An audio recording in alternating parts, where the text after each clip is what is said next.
Hello everyone, আমি তোতা। আমার আরও একটি নতুন ভিডিওতে আপনাদের অনেক অনেক ভালোবাসা। আপনারা সবাই কেমন আছেন? আমরাও অনেক ভালো আছি। তো চলুন। বাবুর এতটাই ঠান্ডা লেগেছে যে আমি প্রতিদিন সকাল বিকেল বাসক ও তুলসী পাতার রস করে তাতে 2 ফোঁটা মধু মিশিয়ে খাওয়াচ্ছি। বাড়ির বড়রা বলেন এতে নাকি সর্দি কাশি সেরে যায়। তাই কাল সকালের জন্য বাসক পাতা আজ বিকেলেই তুলে নিচ্ছি। এখন সকালে খুব ঠান্ডা পড়ছে, তার সঙ্গে কুয়াশা।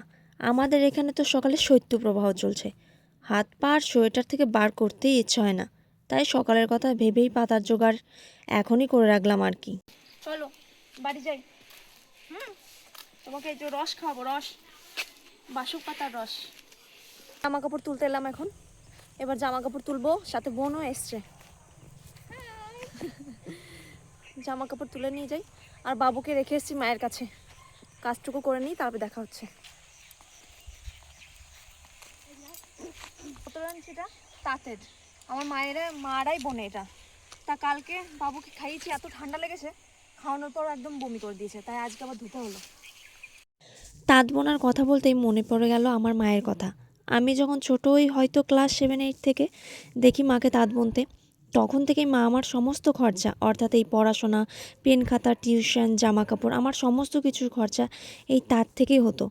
আমার মা আমার জন্য অনেক কিছু করেছে, কিন্তু আমি আমার মায়ের জন্য কিছুই করতে পারিনি। ওই যে এক কথায় বলে না, মা আমার জন্য অনেক অনেক কষ্ট করেছে, কিন্তু আমি সে তুলনায় মায়ের ভালো সন্তান হতে পারলাম না। তবে যাই হোক, জামা কাপড়গুলো মাঠ থেকে তুলে এনে ভাঁজ করে না রাখলে ভালো দেখায় না। তবে সবসময় অত সময়ও থাকে না। এই যে চৌকিটি দেখছেন, এর এক কাহিনী আছে। আমরা যখন বোলপুরে ভাড়া বাড়ি থাকতাম, সেখানকার চৌকি। তবে আজ ভাড়া বাড়ি ছেড়ে বিশেষ কোনো এক কারণে মায়ের কাছে এসে আছি। চৌকিটি এখানে রাখাতে অনেক সাহায্য হয়েছে। যেমন ধরুন, ভাই বোনদের সঙ্গে বিকেলে বসে একটু গল্প করা হয়, মাঝে মধ্যে বসে খাবার দাবারও খাওয়া হয়। তবে এই যেমন দেখছেন, আমি জামা কাপড়গুলো ভাঁজ করি। চৌকিটি এখানে রাখাতে ছেলেটার একটু বেশি ভালো হয়েছে, কারণ ও একটু বসে দেখে খেলতেও পারে। এখন ও টুকটুক করে হেঁটে বেড়াতে চায়, এক জায়গায় স্থির থাকতে চায় না। মাঝে মাঝে ব্যালেন্স রাখতে না পেরে পড়েও যায়। তাই ও তক্তাটি ধরে ধরে চারিদিকে হেঁটে বেড়াতে ওর খুব মজা হয়।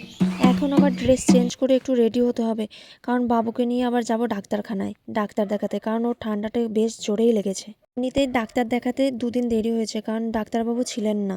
ঠান্ডা লাগার কারণে বাবুর মনটাও এই 2 দিন ভালো নেই।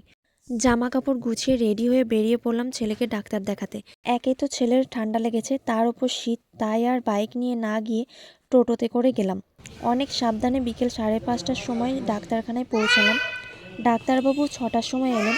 দেখানো হলো, ডাক্তারবাবু কিছু ওষুধ দিলেন আর নিবুলাইজ করতে দিলেন 6 দিন। আর আমরা দোকান থেকে ওষুধপত্র নিয়ে বেরিয়ে পড়লাম বাড়ির দিকে। তবে দেখাবো অন্য একটা ভিডিওতে।